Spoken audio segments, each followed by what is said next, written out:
Bonjour à tous, donc aujourd'hui petite vidéo de présentation du FNX 45 vendu par Cybergun, fabriqué par VFC.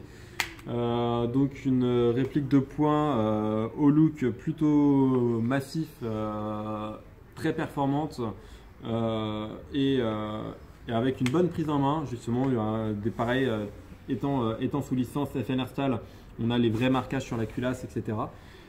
Cette réplique existe aussi donc en couleur tan, comme on peut voir juste ici, ce qui permet justement d'avoir une couleur un peu différente sur les terrains, de ne pas avoir le noir habituel de tous les PA. La première partie de la vidéo, ça va être comment démonter sa réplique et la remonter aussi pour pouvoir atteindre le bloc up, pouvoir l'entretenir, etc. Et après, on va aller sur le stand de tir pour pouvoir faire un essai de la réplique avec un test de puissance. Donc déjà, pour pouvoir démonter la réplique, il faut enlever le chargeur, comme toutes les répliques quasiment sur le marché, du moins je le pense. Après, il va falloir dévisser le petit embout là, c'est pas utile pour l'instant, ça va être par la suite, vous allez comprendre pourquoi. Et après, on vient tirer la culasse en arrière jusqu'au petit ergot qu'on voit juste ici au niveau de la culasse. Et là, dans ces cas-là, on met la pièce là, tac, vers le bas. Dès que la pièce est vers le bas, ça nous permet d'en tirer entièrement la culasse, donc d'atteindre ici le verrouillage de culasse et le bloc détente, pouvoir enlever la graisse présente comme j'ai déjà expliqué et mettre du lubrifiant à la place pour un entretien régulier. Tac.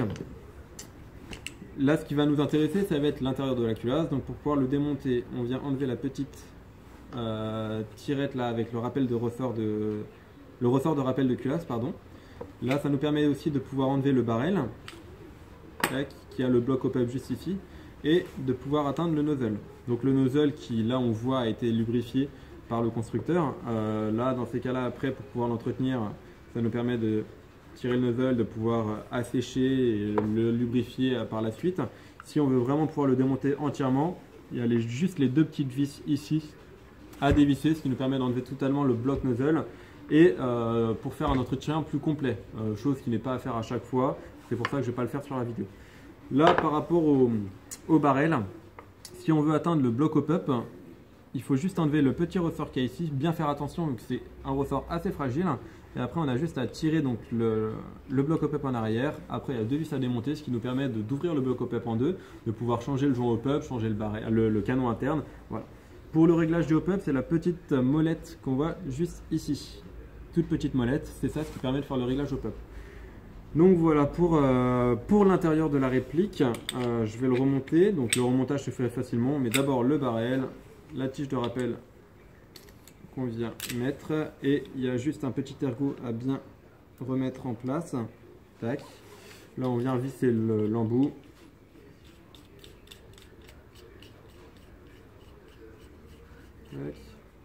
Et on met la culasse à fond en arrière pour pouvoir la reverrouiller. Tac. Forcément là elle doit être un peu capricieuse. Voilà. Donc voilà pour le démontage remontage du FNX 45. On va se retrouver tout de suite sur le stand de tir donc pour l'essai. Donc nous voilà sur le stand de tir pour le FNX 45. Donc pareil, là étant en janvier, il fait encore assez froid. Moi j'utilise le Nuprol 3.0. Ce qui me permet de jouer, vu que j'ai personnellement cette réplique là en partie, ça me permet de jouer avec des températures comme je l'ai expliqué sur le SCAR, avec 0 voire même moins, sans avoir de soucis. Ça permet de garder des très bonnes performances. Donc comme en général maintenant sur les VFC, la valve de chargement est à l'arrière, donc dès qu'on est dans le puits de chargement, ça permet qu'elle ne se salisse pas. Donc le FNX 45 a des très gros gaz tanks. Pour faire simple, avec une charge de gaz, on peut tirer, si on met pas d'équipement sur la culasse, on peut tirer 127 billes. Test fait à 20 degrés dans l'enceinte du magasin, et 127 billes avec une charge de gaz, ce qui fait 5 à 6 chargeurs de billes, ce qui est énorme pour un PA.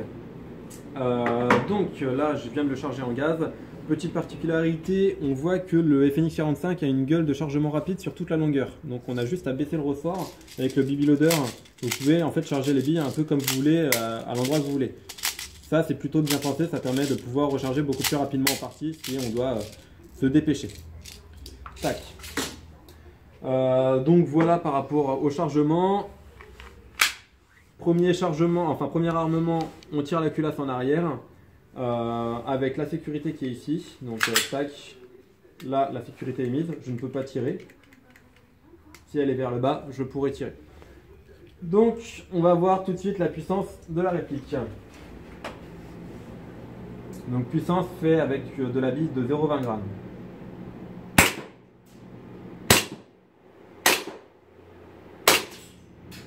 Donc, on est sur une réplique qui est en sortie de boîte, tire environ à 287 fps, donc environ 290 fps. Sur les terrains, ce sera plutôt ça. Donc voilà, c'est un PA qui n'est pas très puissant, qui ne va pas être comme du CO2 qui va pouvoir taper dans les 330, 340, donc qui est limite non autorisé sur les parties. Là on est assez à l'aise avec un PA comme celui-ci et qui en plus par rapport à une culasse bien pensée et à une bonne étanchéité permet quand même d'avoir des performances incroyables.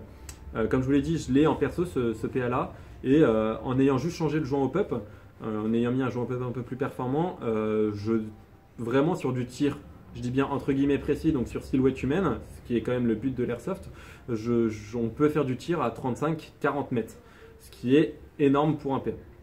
Donc après, point de vue réactivité, réalisme de tir, etc., vous allez pouvoir voir ça tout de suite.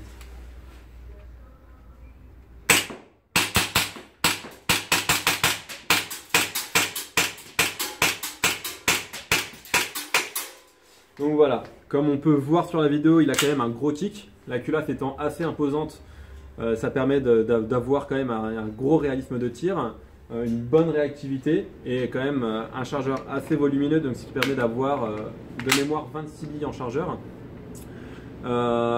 Et dernière petite chose que je ne vous ai pas dit, c'est vrai que la culasse étant assez grosse et la réplique étant quand même bien pensée, c'est une réplique qui est faite pour tirer de la bille relativement lourde pour un PA. Normalement, un PA, on conseille plutôt de tirer de la 0,23 ou 0,25 g. Celui-ci, en perso, donc en hiver, je tire plutôt de la 0,28 g. Vu qu'il faut dire ce qu'il est en hiver, il est quand même un petit peu moins puissant. Et en été, je tire de la 0,30. Et ça permet de développer des performances incroyables. Donc voilà, n'hésitez pas à me contacter si vous avez des questions. Et sur ce, bonne journée.